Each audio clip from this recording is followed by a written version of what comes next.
Hi hello friends, welcome to Photoshop Guru channel. Friends, నా మిత్రులు చాలామంది అడుగుతున్నారు, మన ఛానల్లో ఉన్న మన కుటుంబ సభ్యుల్లో కొంతమంది అడిగినటువంటి డౌట్ ఏంటంటే, సార్ నేను మొత్తం మల్టీమీడియా చేయాలనుకుంటున్నాను, మల్టీమీడియా చేశాక లైఫ్ అనేది ఎలా ఉంటుంది, జాబ్ ఆపర్చునిటీస్ అనేవి ఎలా ఉంటాయి, మల్టీమీడియాలో ఏ కోర్స్కి డిమాండ్ ఉంది, నేను మొత్తం మల్టీమీడియా చేయాలనుకుంటున్నాను సార్ అని అడుగుతూ ఉన్నారు. ఇది సాధ్యం కాదు. మల్టీమీడియా అనేది ఒక పెద్ద మహాసముద్రం. ఆ సముద్రాన్ని ఎవరు తాగలేరన్నమాట. మల్టీమీడియా అంటే ఏంటి? అది చిన్న కథ అండి. అంటే అది ఏంటి, మల్టీమీడియా మొత్తం చేసేయాలనుకోవడం అనేది ఒక అసాధ్యమైన పని. ఇది ఫస్ట్ పాయింట్. సెకండ్ వన్ ఏంటంటే, మల్టీమీడియా అంటే ఏంటి? మీడియాస్, చాలా రకాలైనటువంటి మీడియాస్ అన్నీ కలిపి ఒక దగ్గర పెడితే దాని పేరు మల్టీమీడియా. మల్టీమీడియాలో ఎన్ని రకాల మీడియాస్ ఉన్నాయి? First one print media, next audio media, next video media, తర్వాత వెబ్ మీడియా. అంటే 4 టైప్స్ ఆఫ్ మీడియాస్ ఉన్నాయి. అందులో ఫస్ట్ ఏంటి? Print media. ప్రింట్ మీడియాలో ఏంటంటే, ఆఫ్సెట్ ప్రింటింగ్ అనేది ఒక పార్ట్ అన్నమాట. సెకండ్ వన్ ఫ్లెక్స్ ప్రింటింగ్, అది ఒక part. Third one digital print. అంటే ఆఫ్సెట్ ప్రింట్లో ఏమొస్తాయి? న్యూస్ పేపర్స్ అని, లేదంటే బుక్స్ అని, లేదంటే వెడ్డింగ్ కార్డ్స్ అనేది, ఇవన్నీ విజిటింగ్ కార్డ్స్, ఇవన్నీ కూడా ఆఫ్సెట్ ప్రింట్లో అవుతాయి. ఒక పెళ్ళి కార్డు కావాలి, అది ఆఫ్సెట్లో ప్రింట్లో అవుతుంది. బుక్స్ కావాలి, అవి ఆఫ్సెట్ ప్రింట్ అవుతాయి. లేదంటే పాంప్లెట్స్, బ్రౌచర్స్, ఫ్లైయర్స్, ఇలాంటివన్నీ ఆఫ్సెట్ ప్రింటింగ్ అన్నమాట. సెకండ్ వన్, ఈ ఆఫ్సెట్ ప్రింట్ ఏ మోడ్లో అవుతుంది? సిఎంవైకే మోడ్లోనే. నెక్స్ట్ ఏంటంటే డిజిటల్ ప్రింట్. ఇందులో ఏమేమి ఉంటాయి? డిజిటల్ ప్రింట్లో మనం చూసే maximum pass photo size photo నుండి మళ్ళీ వెడ్డింగ్ ఆల్బమ్స్ ప్రింటింగ్ వరకు అన్నీ మ్యాక్సిమం ఫోటో ప్రింట్స్ అన్నీ కూడా మనకేంటంటే డిజిటల్ ప్రింట్స్లోకి వస్తాయి. సరేనా? ఇవన్నీ కూడా ఆర్జీబీ మోడ్లో ప్రింట్ అవుతాయి. Next flex print. ఫ్లెక్స్ అనేది పెద్ద ప్రింట్స్ అండి. ఇప్పుడు చూడండి, మేబీ కొన్ని ఇంచెస్లో ఉన్నటువంటి ఫొటోస్ని మనం ఫోటో ప్రింట్స్ కింద వాడతాం. అదే పెద్ద ఫ్లెక్స్, అడుగుల్లో కావాలి మనకి ప్రింట్, 10 feet, 20 feet, 15 feet, అలాంటి ఫీట్స్ అనేది ఫ్లెక్స్ ప్రింట్లో వేస్తాం. అంటే దానికి వాడే మోడ్ ఏంటి? సిఎంవైకే. సరేనా? ఇది ఓన్లీ ప్రింట్ మీడియాలో ఇది ఒక పార్ట్ అండి. Next audio media. దాంట్లోకి ఏమొస్తాయి? ఎక్కడెక్కడైతే ఆడియో ఉందో అవన్నీ ఆడియో కిందకే వెళ్తాయి. ఆడియో, ప్రతి వీడియోలో ఆడియో ఉంటుంది, ప్రతి మూవీలో ఆడియో ఉంటుంది, ప్రతి పాటలో ఆడియో ఉంటుంది, ప్రతి టీవీ అడ్వర్టైజ్మెంట్లో ఆడియో ఉంటుంది, ప్రతి న్యూస్ ఛానల్లో ఆడియో ఉంటుంది. వితౌట్ ఆడియో అసలు ఆడియో లేనిది ఏది లేదు. ఏ మీడియా కూడా ఆడియో అనేది లేని మీడియా అనేది లేదు. అంత ఫేమస్ అయిపోయింది ఆడియో మీడియా అనేది. ఆడియో మీడియాలో ఏముంటుంది? ఆడియో రికార్డింగ్ ఉంటుంది, దానికి రీమోడిఫికేషన్స్ ఉంటాయి, దానికి ఆడియో ఎడిటింగ్స్ ఉంటాయి, డబ్బింగ్స్ ఉంటాయి. ఇలా ఆడియోకి సంబంధించి అదొక సపరేట్ పెద్ద ప్రపంచం అన్నమాట. ఇప్పుడు ప్రింట్కి సంబంధించి చూసాము. నెక్స్ట్ మీడియా ఏంటి? Film, video media. వీడియోలో ఏమేమి ఉంటాయి? ప్రతి మూవీ కూడా వీడియో కిందకి, దాన్ని ఏమంటారు? ఇంతకుముందు ఫిల్మ్ అనేది సపరేట్గా ఉండేది. అదేంటంటే అది ఫిల్మ్ అనేది సపరేట్ మీడియా ఉండేది. ఫిల్మ్ కూడా వీడియోలోకి యాడ్ అయింది కదా. ఇప్పుడు వీడియో మీడియాలో ఏమేమి ఉన్నాయి? వీడియో ఉంది, విఎఫ్ఎక్స్ ఉన్నాయి, గ్రాఫిక్స్ కూడా ఉన్నాయి, ఫిల్మ్ కూడా యాడ్ అయిపోయింది. అంటే ఫిల్మ్కి సంబంధించి ఇది ఒక పెద్ద ప్రపంచం. పెద్ద ఇండస్ట్రీస్ ఉన్నాయి. Telugu film industry, Kannada film industry అంటే పెద్ద ప్రపంచం అది. మనం మూవీ చూసేటప్పుడు స్టార్టింగ్ వచ్చేటటువంటి టైటిల్ నుండి మళ్ళీ మూవీ ఎండ్ అయ్యేంత వరకు ప్రతిదీ కూడా అసలు అదంతా ఒక మీడియా అనమాట. దానికి సంబంధించి సపరేట్ కోర్సెస్, దానికి సంబంధించి సపరేట్ ఎడిటింగ్స్, అందులో ఏమేమి ఉంటాయి, వీడియో ఎడిటింగ్స్ ఉంటాయి, టైటిల్ డిజైనింగ్స్ ఉంటాయి, గ్రాఫిక్స్ ఉంటాయి. ఒక గ్రీన్ మ్యాట్ పెట్టి కొన్ని వీడియోస్ తీస్తారు. ఆ గ్రీన్ మ్యాట్ని రిమూవ్ చేసి అక్కడ ఏదైనా ఒక ఎఫెక్ట్, నిజంగా ఒక ఆకాశం నుండి కింద పడ్డట్టు, లేదంటే ఇంకొకటి బాహుబలి, మగధీర ఇలాంటి ఎన్నో గొప్ప సినిమాలన్నీ రెడీ అవుతున్నాయి. కంపల్సరీ దాని వెనుక గ్రీన్ మ్యాట్ అనేది వాడతారు. ఇదంతా ఒక పెద్ద ప్రపంచం. నెక్స్ట్ ఏంది, వెబ్ మీడియా. మనం వితౌట్ ఇంటర్నెట్ లేనిది అసలు మనం ఉండలేని పరిస్థితికి ఈరోజు వచ్చేసాం. అంటే ఇంటర్నెట్ అనేది అంత మన దాంట్లో, మన లైఫ్లో అది ఒక పార్ట్గా మారిపోయింది. మార్నింగ్ లేస్తే యూట్యూబ్, మధ్యాహ్నం ఫేస్బుక్, ట్విట్టర్, ఇన్స్టాగ్రామ్, ఫేస్బుక్, ఇలా వెళ్తూనే ఉంటాం. ఇలా మనం ఏదైతే ప్రింట్ కాకుండా మొబైల్స్లో కానీ కంప్యూటర్స్లో కానీ చూస్తూ ఉన్నామో అదంతా వెబ్ మీడియా కిందకు వస్తుంది. అంటే ఇలాంటి ఒక 4 పెద్ద ప్రపంచాలు. ఈ 4 పెద్ద ప్రపంచాలని ఒక్క మనిషి చదివేయగలడా? Sir I'm interested to join total multimedia course. ఒక భగవంతుడైనా వచ్చి కూర్చొని మల్టీమీడియా చేస్తే అన్నీ నేర్చుకోలేడండి, ఎందుకంటే అంత పెద్దది మల్టీమీడియా అనేది. నేను సరదాగా చెప్తాను, నేను ఒక మల్టీమీడియా స్టూడెంట్గా, నాది 2013లో నేను మల్టీమీడియాలో జాయిన్ అయ్యాను. 2008 నుండి నేను ఫోటోషాప్ నేర్చుకున్నాను. ఇలా వెళ్తూ ఉన్నాను. స్టార్టింగ్ ఏంది, మనకి స్టార్టింగ్ పేజ్ మేకర్, కోరల్రా, తర్వాత particle illusion, morph, flash, 2D 3D animation, Photoshop, ఇలాంటివి మాయా అని చెప్పేసి, ఎవిడ్ ప్రో, ఆడాసిటీ, ఇవన్నీ చెప్పేసరికి ఏంటి అసలు ఇవన్నీ మల్టీమీడియా జాయిన్ అయ్యేటప్పుడు ఇవన్నీ నేర్పిస్తారు. టోటల్ మల్టీమీడియా కోర్స్ అని ఎవరైతే జాయిన్ అవుతారో 2 లక్షలు 3 లక్షలు, నిజంగా అంత అమౌంట్ని మీరు ఇంకా వేరే దానికి ఖర్చు పెట్టండి, అది మీకు చాలా ఉపయోగపడుతుంది. టోటల్ మల్టీమీడియా కోసం అని చెప్పి మీరు ఖర్చు పెట్టొద్దు, మీరు దానివల్ల ఉపయోగపడరు. మీరు ఏ ఇన్స్టిట్యూట్లో అయితే జాయిన్ అవుతారో ఆ ఇన్స్టిట్యూట్ బాగుపడుతుంది మీ ద్వారా. టోటల్ మల్టీమీడియా కోర్స్ చేసేస్తా అని చెప్పి జాయిన్ అవ్వడం అనేది ఒక ఫూలిష్ పని అండి. అలా ఎవరు చెయ్యొద్దు, అలా ఎవరు జాయిన్ కావద్దు. నేను చెప్తాను, నేను ఉన్న ఫీల్డ్, నేను ఇప్పుడు ఫోటోషాప్ డిజైనర్గా ఉన్నాను. ఫోటోషాప్ అనేది చాలు నాకు, ఎందుకంటే నా లైఫ్ టైం నేర్చుకున్నా కూడా ఫోటోషాప్ అనేది అంత పెద్దది, అంత ఉంది దాంట్లో. ప్రతిసారి ఒక కొత్త ప్లగ్ఇన్, ప్రతిసారి ఒక కొత్త రిజల్ట్ తీసుకురావడం, ప్రతిసారి కొత్త మోడిఫికేషన్స్, డిఫరెంట్ థింకింగ్. ఉన్న ఫోటోషాప్ని ఒక్కో విధంగా యూజ్ చేస్తున్నారు. మ్యానిపులేషన్స్కి కొంతమంది వాడుతున్నారు, డిజిటల్ పెయింటింగ్కి కొంతమంది వాడుతున్నారు, కొంతమంది వెడ్డింగ్ ఆల్బమ్ డిజైనింగ్కి వాడుతున్నారు, కొంతమంది ఫ్లెక్స్ డిజైనింగ్కి మాత్రమే వాడుతున్నారు, కొంతమంది పాస్పోర్ట్ డిజైనింగ్కి మాత్రమే వాడుతున్నారు. అంటే ఒక్క ఫోటోషాప్ నేర్చుకోవటానికే నాకు లైఫ్ సరిపోదని నేను చెప్తూ ఉన్నాను కదా. అలాంటిది టోటల్ మల్టీమీడియా మీరు జాయిన్ అయిపోయి నేర్చేస్తా అనుకునేది చాలా రాంగ్ అనమాట. అలా ఐ గాట్ సమ్ ఎక్స్పీరియన్స్, అందుకే నేను మీకు చెప్తూ ఉన్నాను అనమాట. అలా ఎవ్వరూ చేయొద్దు. మీకు ఏదైతే ఇష్టం ఉంది, కొంతమందికి వీడియో ఎడిటింగ్ అంటే ప్రాణం ఉంటుంది, చాలా ఇష్టం వాళ్ళకి.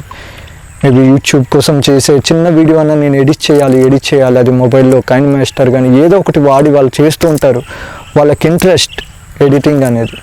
అలాంటి వాళ్ళు ఎడిటింగ్ సాఫ్ట్వేర్ ప్రీమియర్ కానీ, లేదంటే ఇంకొకటి ఏదైనా తీసుకొని దాంట్లో ప్రీమియర్ కానీ, ఏడిఎస్ కానీ, ఇంకా కొన్ని ఉన్నాయి, అందులో ఆ సాఫ్ట్వేర్ని తీసుకొని వాళ్ళు ఒక్క సాఫ్ట్వేర్ మీద ఫుల్ ఫోకస్ పెట్టారనుకోండి, లైఫ్లో మీరు మంచి స్థాయికి వెళ్ళగలుగుతారు. తక్కువ టైంలో మీకు మంచి ఆపర్చునిటీస్ వస్తాయి.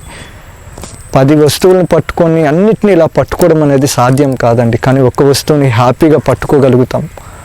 మీరు ఇలా ఒకే టైంలో 10 వస్తువులను పట్టుకునేదానికంటే ఒకే టైంలో ఒక్క వస్తువుని గట్టిగా పట్టుకోండి. నేను అది మీ నుండి కోరుకుంటున్నాను అన్నమాట. ఒక్క సాఫ్ట్వేర్లో ఫుల్ నాలెడ్జ్ సంపాదించండి. 3D మ్యాథ్స్ వచ్చు. ఒక సివిల్ ఇంజనీర్ జాయిన్ అయ్యారు ఒక అబ్బాయి. తను ఆటోక్యాడ్ వాడతారు. ఆటోక్యాడ్ వల్ల ఏంటి, ఆయన డ్రా చేసినటువంటి ప్లాన్ని, పేపర్ మీద డ్రా చేసినటువంటి ఒక ప్లాన్ని ఒక ఆటోక్యాడ్లో ఒక 2D రూపంలో చూపించగలడు. అదే 3D మ్యాథ్స్ అనే సాఫ్ట్వేర్ నేర్చుకుంటే 3Dలో చూపించగలడు. అసలు మల్టీమీడియా అనేది ఒక ఇమాజినేషనరీ వరల్డ్ అండి. అక్కడ ఉండదు కానీ అతను ఆలోచించుకొని అక్కడ ఉన్నట్లు చూపించగలుగుతాడు. అది మల్టీమీడియా నేర్చుకున్న వాళ్ళ క్రెడిట్ అన్నమాట. టోటల్ మల్టీమీడియా ఎవరు చేయవద్దు, ఒక్కటి పట్టుకోండి. మేబీ ఆడియో ఎడిటింగ్ అంటే మీకు ఇష్టం, మీరు వినే ప్రతి సాంగ్లో అసలు ఎలా అప్ అండ్ డౌన్స్, మేబీ కొన్ని వేవ్స్ ఉంటాయి. సాంగ్ వింటున్నారు, ఆ వేవ్ అది వింటూ ఉన్నప్పుడు ఒకసారి లెఫ్ట్ నుండి ప్లే అవుతుంది, రైట్ నుండి ప్లే అవుతుంది. ఇవన్నీ ఎందులో ఉంటాయి? ఆడియో ఎడిటింగ్ కిందకు వస్తే ఆడియో ఎడిటింగ్కి సపరేట్ సాఫ్ట్వేర్స్ ఉంటాయి. ఆ సాఫ్ట్వేర్లో నాలెడ్జ్ అనేది గెయిన్ చేసుకోండి. కొంతమందికి గేమ్స్ అంటే ఇష్టము, కొంతమందికి గేమ్స్ ఆడటం ఇష్టము, కానీ కొంతమందికి రేర్ పీపుల్స్కి గేమ్స్ని క్రియేట్ చేయడం అంటే ఇష్టం. అలా గేమ్స్ని క్రియేట్ చేయాలన్నటువంటి థాట్ ఉంటే మీరు దానికి సంబంధించి కొన్ని సాఫ్ట్వేర్స్ ఉంటాయి, వాటిని నేర్చుకోండి. అంతేగాని మల్టీమీడియా మొత్తం నేర్చేస్తా అని చెప్పి 2 లక్షలు 3 లక్షలు ఇవ్వద్దండి. నేను చెప్తాను, బీ ఫ్రాంక్గా, ఏం దాచుకోనండి. ఎందుకంటే నా ఎక్స్పీరియన్స్ అనేది మీకు ఉపయోగపడితే అది నిజంగా నాకు భగవంతుడు ఇచ్చిన ఆపర్చునిటీగా నేను భావిస్తాను అన్నమాట. ఒక్కటి, నేను ఫోటోషాప్ని పట్టుకొని ఉన్నా కదా, ఇందులో నాకు చాలా విషయాలు తెలుసుకుంటున్నాను. ఫోటోషాప్ అనేది ఒక ప్రపంచం అండి, ఫోటోషాపే ఒక ప్రపంచం. అలాంటి కొన్ని వేల ప్రపంచాలు ఉన్నాయి. ఆడియోది అదొక పెద్ద ప్రపంచం, వీడియోది అదొక పెద్ద ప్రపంచం, విఎఫ్ఎక్స్ది అదొక పెద్ద ప్రపంచం, 2D 3D యానిమేషన్ అదొక పెద్ద ప్రపంచం, ఫిల్మిక్స్ దాన్ని ఏమంటారు, గేమింగ్కి సంబంధించి సపరేట్ సాఫ్ట్వేర్స్, అది ఒక పెద్ద ప్రపంచం. వెబ్ మీడియా, వెబ్సైట్స్ డిజైనింగ్ నుండి కోడింగ్, ఇదంతా అదొక పెద్ద ప్రపంచం. చూడండి, ఇప్పుడు ఫోటోషాపే ఉంది. ఫోటోషాప్ని కొంతమంది ఓన్లీ పాస్ ఫొటోస్కి వాడతారు. ఆయన నేర్చుకున్నది ఒక పాస్ ఫొటోస్ డిజైనింగ్. ఆయన రెగ్యులర్గా ప్రాక్టీస్ రోజుకి కొన్ని వేల పాస్ ఫొటోస్ ఆయన డిజైన్ చేస్తున్నాడు. ఆయన నుండి చాలామంది కోరుకుంటున్నారు ఏంటంటే ఆయన పాస్ ఫొటోస్ తీస్తే బాగుంటుంది, ఆయన డిజైన్ చేస్తే బాగుంటుంది. అలా మీరు ఒక దాంట్లో నిష్ణాతులు కావాలి, ఒకే దాంట్లో ఫుల్ ఎక్స్పీరియన్స్ని గెయిన్ చేయాలి, ఫుల్ నాలెడ్జ్ గెయిన్ చేయాలి. అలా ఉన్నప్పుడు మీరు చేసే చిన్న పని అయినా మీకు ఆపర్చునిటీస్ చాలా ఎక్కువ ఉంటాయి, మీరు లైఫ్లో మంచి స్థాయిలోకి వెళ్తారు. కొంతమంది ఫోటోషాప్ని క్యాజువల్గా నేర్చుకుంటున్నారు, వాళ్ళ ఫొటోస్ని వాళ్ళు సరదాగా ఎడిట్ చేసుకోవడానికి. కొంతమంది ఏంటంటే వెడ్డింగ్ ఆల్బమ్స్ డిజైనింగ్కి వాడుతున్నారు. అది ఒక పెద్ద ప్రపంచం, అందులో లైఫ్ అనేది ఉంది. టైటిల్స్ చూడండి, కొంతమందికి లోగోస్ డిజైనింగ్ అంటే ఇష్టం ఉంటుంది. ఎక్కడైనా ఏదైనా ఒక చిన్న బొమ్మ కనిపిస్తే పేపర్ మీద డ్రా చేస్తూ ఉంటారు. అలాంటి వాళ్ళు ఎవరు జాయిన్ అవ్వాలి మల్టీమీడియా? ఎవరు జాయిన్ అవ్వాలి? ఎవరికైతే ఎడ్యుకేషన్ అంటే ఇంట్రెస్ట్ ఉండదో, ఎడ్యుకేషన్ అంటే ఇంట్రెస్ట్ లేకుండా వాళ్ళకి మూవీస్ కానీ వీడియోస్ కానీ బొమ్మలు అన్నా కానీ కొత్తగా థింకింగ్ అన్నా కానీ, అలాంటి ఎవరైతే డిఫరెంట్, వాళ్ళ లైఫ్లో ఫెయిల్ అయిపోయిన వాళ్ళు కాదండి, వాళ్ళ లైఫ్లో వీళ్ళకంటే వీళ్ళు మహా అయితే ఒక ఉద్యోగాన్ని సంపాదిస్తారేమో, వీళ్ళు ఒక ఉద్యోగం వాళ్ళకి వాళ్ళు సెటిల్ అవుతూ ఒక కొత్త ప్రపంచం, ఒక లేని ప్రపంచాన్ని సృష్టిస్తూ అందరి మంచి ఫాలోయింగ్ని గెయిన్ చేయగలుగుతారు. అదొక డిఫరెంట్ ఫీల్డ్, బాగుంటుంది. బట్ టోటల్ మల్టీమీడియా అనేది ఒక రాంగ్ డిసిజన్. మల్టీమీడియాలో కొన్ని వందల సాఫ్ట్వేర్స్ అనేవి ఉన్నాయి. అందులో ఒక సాఫ్ట్వేర్ని పట్టుకోండి, ఆ సాఫ్ట్వేర్లో ఫుల్ నాలెడ్జ్ అనేది గెయిన్ చేయండి. అందులో A to Z మీకు తెలియాలి. డే అండ్ నైట్ దానికోసమే మీరు వదిలేయాలి, కష్టపడాలి. ఏం లేదండి, బాగా డిజిటల్ పెయింటింగ్ నేర్చుకున్నా మీరు బతకగలరు, కానీ డిజిటల్ పెయింటింగ్ ఎవరు నేర్చుకోగలరు? ఎవరికైతే బొమ్మలు అంటే ఇష్టం ఉందో, ఎవరికైతే ఫుల్ పేషెన్సీ ఉందో వాళ్ళు మాత్రమే నేర్చుకోగలరు. చూడండి, మల్టీమీడియా అనేది మేబీ 10th ఫెయిల్ అయ్యామనో లేదంటే ఇంకొకటో అదంతా కాదు. ఎవరికైతే డిఫరెంట్ థింకింగ్ ఉండాలండి, బొమ్మలన్నా ఏదైనా కొత్తగా ఏదైనా చేద్దాము, అసలు లేని ప్రపంచాన్ని వాళ్ళకి మాటలతో ఇలా చేస్తే బాగుండేమో అలా ఆలోచించగలిగే ఆ క్రియేటివిటీ ఎవరికైతే ఉంటుందో, మల్టీమీడియా ఈజ్ ఈక్వల్స్ టు క్రియేటివిటీకి సంబంధించినటువంటి ఫీల్డ్ అన్నమాట మల్టీమీడియా. బాగా ఆలోచించండి. మొత్తం మల్టీమీడియా నేను నేర్చుకుంటా అని చెప్పి ఇన్స్టిట్యూట్లకు వెళ్ళి లక్షలు ఖర్చు పెట్టొద్దండి. ఒక్క సాఫ్ట్వేర్ని తీసుకోండి, అందులో ఫుల్ నాలెడ్జ్ని మీరు తెలుసుకోండి, సరేనా? మీకు లోగోస్ అంటే ఇష్టం, లోగోస్ డిజైనింగే ఉంది, అడోబ్ ఇల్లుస్ట్రేటర్ అనే ఒక సాఫ్ట్వేర్ ఉంది, ఫోటోషాప్ ఉంది. ఈ 2 చాలు లోగోస్ని డిజైన్ చేసుకోవడానికి.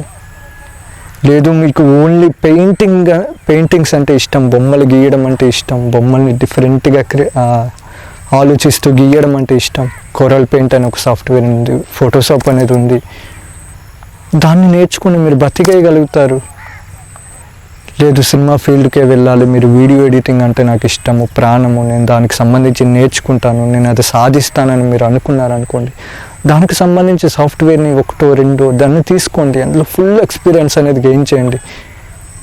మార్ఫియస్ అనే ఒక సాఫ్ట్వేర్ ఉంది. మార్ఫ్ అంటే చూడండి, ఒక ఫేస్ ఇంకో ఫేస్గా మారిపోతుంటుంది. ఇప్పుడు నేనే ఉన్నాను, ముసలోడిగా ఎలా ఉంటాను, ఎట్ ఏ టైం ఒకేసారి నా ఫేస్ అనేది ముసలివానిగా మారిపోతుంది. అది మార్ఫ్ అనే సాఫ్ట్వేర్ని వాడతారు. పార్టికల్ ఇల్యూజన్ అనేది ఉంది, కొన్ని రకరకాలైనటువంటి ఎఫెక్ట్, ఇవన్నీ కలిపి మల్టీమీడియా అండి. ఒక పెద్ద ప్రపంచం. ఇంత పెద్ద ప్రపంచంలో కొన్ని వేల దారులు ఉన్నాయి, బట్ మీరు వెళ్ళాల్సింది వేల దారుల్లో ఒకేసారి ఈరోజు ఒక దారిలో, రేపు వేరే దారిలో, రేపు వేరే దారిలో నడవడం అనేది చాలా రాంగ్ డిసిజన్ అన్నమాట. ఒక్క దారిలో వెళ్ళండి, స్టార్ట్ అయ్యారా మళ్ళీ మీరు లైఫ్ అనేది ఎప్పుడైతే ఆగిపోతుందో అప్పటి వరకు నడుస్తూనే ఉండండి, ఒక్క దారిలో మాత్రమే. అది ఏ సాఫ్ట్వేర్ అయినా పర్లేదు, ఒక్కో సాఫ్ట్వేర్ ఒక పెద్ద దారి, ఆ దారిలో వెళ్ళండి. పూల బాట ఉంటుంది, ముళ్ళ దారులు ఉంటాయి, అన్నిటినీ దాటుకుంటూ వెళ్ళారనుకోండి మీకు సక్సెస్ అనేది ఉంటుంది. టోటల్ మల్టీమీడియా అనేది పట్టుకొని అన్ని బ్రెయిన్లో పెట్టేసి అన్ని బేసిక్ నాలెడ్జ్ పెడతారండి. ఇన్స్టిట్యూట్లో జరిగే నిజం చెప్తాను, మల్టీమీడియా అనేది జాయిన్ అయ్యారు, 3 లక్షలు పెట్టి జాయిన్ అయ్యారు. మల్టీమీడియా ఒకరోజు ఫోటోషాప్ చెప్తారు, ఒకరోజు ప్రీమియర్ చెప్తారు, ఒకరోజు ఎవిడ్ చెప్తారు, ఒకరోజు 3D చెప్తారు, ఒకరోజు మాయా చెప్తారు, ఇలా అన్నీ చెప్తారు. ఒకరోజు కోడింగ్ అంటారు, HTML CSS అంటారు, ఇలా అన్నీ చెప్తారు. మీ బ్రెయిన్లో అన్నీ ఉంటాయి. ఏదో ఒకటి చేస్తున్నప్పుడు మీకు వేరే క్లాస్ అనేది స్టార్ట్ అయిపోతుంది. అన్నీ అయినాక మీ బ్రెయిన్ అనేది, మీరు స్టార్టింగ్ ఇన్స్టిట్యూట్లో జాయిన్ అయ్యేటప్పుడు ఎలా ఉంటుంది, మీకు ఏమీ రాకుండా ఉంటారు. అదే జాయిన్ అయినాక, డబ్బులు కట్టేశాక, మీ కోర్స్ అంతా అయిపోయిన తర్వాత కూడా మీరు ఒక జీరో నాలెడ్జ్తో బయటకు వస్తారు. లాస్ అయ్యేది ఎవరు? మీరే. డబ్బులు అనేది ఎవరి దగ్గర ఉంటాయి? మీ ఇన్స్టిట్యూట్ దగ్గర ఉంటాయి. కాబట్టి నేను ఇచ్చే సలహా, ఒక్క సాఫ్ట్వేర్ని తీసుకోండి. మీరు ఉన్న ఫీల్డ్లో మీరు చాలా సాఫ్ట్వేర్స్ అనేవి ఉన్నాయి, మీకు ఏది ఇంట్రెస్ట్ అది బాగా ఆలోచించుకోండి, దాన్ని తీసుకోండి. ఎవరికైతే బాగా చదువు అంటే ఇంట్రెస్ట్ ఉంది, వాళ్ళు చదువులో ఏదైనా సాధిస్తామన్న నమ్మకం ఉంటుందో అలాంటి వాళ్ళు మల్టీమీడియాకి అవసరం లేదు. ఎవరికైతే డిఫరెంట్ థింకింగ్ ఏదైనా చేద్దాం అలా ఉన్న వాళ్ళు అయితే జాయిన్ కండి. ఎందుకంటే క్రియేటివ్ పీపుల్స్ ఎవరైతే ఉంటారో వాళ్ళు మల్టీమీడియాలో నిజంగా ఒక సక్సెస్ పీపుల్గా నిలుస్తారండి. ఐ థింక్ మ్యాక్సిమం మల్టీమీడియాకి సంబంధించి అన్ని టాపిక్స్ అనేవి మాట్లాడుకున్నాం. 10th తర్వాత కొన్ని కోర్సెస్ ఉన్నాయి, ఇంటర్ తర్వాత కొన్ని కోర్సెస్ ఉన్నాయి, డిగ్రీ తర్వాత కొన్ని కోర్సెస్ ఉన్నాయి, ఇలా చాలా రకాలైనటువంటి కోర్సెస్ ఉన్నాయి మల్టీమీడియాలో. కోర్సెస్లో చాలా సాఫ్ట్వేర్స్ ఉంటాయి. ఇలా కోర్సెస్ అని చెప్పి సాఫ్ట్వేర్స్ని తీసుకోవద్దు, ఒక్క సాఫ్ట్వేర్ని పట్టుకోండి, ఒక్కటి చాలు మీ లైఫ్ బతకడానికి. సరేనా? నేను చెప్పే పాయింట్స్ అనేది అర్థం చేసుకోండి, ఎందుకంటే ఐ గాట్ సమ్ నేను నా లైఫ్లో నేను ఎక్స్పీరియన్స్ అయ్యాను కాబట్టి ఆ ఎక్స్పీరియన్స్ ద్వారా నేను నేర్చుకున్నటువంటి ఏదైతే లెసన్ ఉందో ఆ లెసన్ అనేది మీకు ఉపయోగపడుతుందని చెప్పేసి ఇది నేను షేర్ చేసుకుంటూ ఉన్నాను. థ్యాంక్ యూ సో మచ్ మీ పేషెన్సీకి. ఇంతసేపు ఓపిక్గా చూసారు. I'm feeling so happy. I wish you all the best for you all. నా ఈ క్లాస్ నచ్చితే కనుక మన ఛానల్ని సబ్స్క్రైబ్ చేసుకోండి, ప్రతి వీడియోని లైక్ చేయండి, ఫోటోషాప్ని బాగా నేర్చుకోండి. Thank you so much. I wish you all the best. Thank you.